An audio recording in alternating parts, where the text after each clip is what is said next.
Get ready for the dictation. Dictation will start in 5 seconds.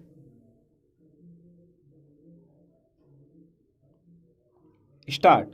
Madam Deputy Chairman, I rise to participate in this discussion not with a view to ventilate particular grievances or to secure concessions and relief in the taxation measures. I am one of those who believe that there is no justification for additional taxation unless the conditions laid down by the Taxation Inquiry Commission are complied with. It was a commission presided over by no less a person than Dr. John Mithai, one of our illustrious finance ministers, and it laid down that there was no justification for any additional taxation unless we complied with 2 or 3 conditions.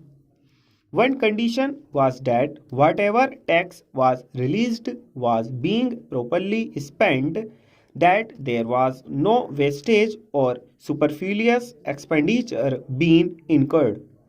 The Commission had pointed out that out of every rupee there was being raised by the government, 60 paise were being spent on administration and 20 paise were being spent on social services including education, etc., and the balance for other things.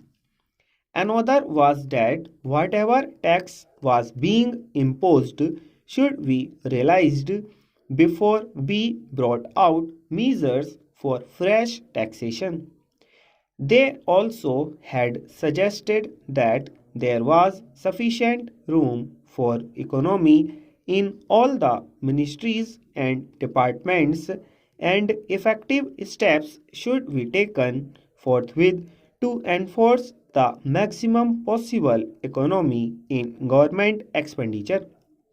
Now we have been before us this audit report for 1961-62 which was presented to the Lok Sabha on the 6th June and which came to my hands last night, and I have not been able to study it.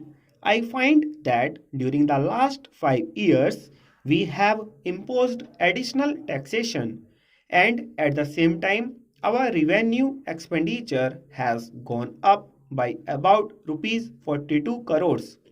So on the one hand we say that we are raising this money, these taxes, for the implementation of the plan, and for that reason every finance minister, chief minister and ministers go about saying that we want money for the implementation of the plan.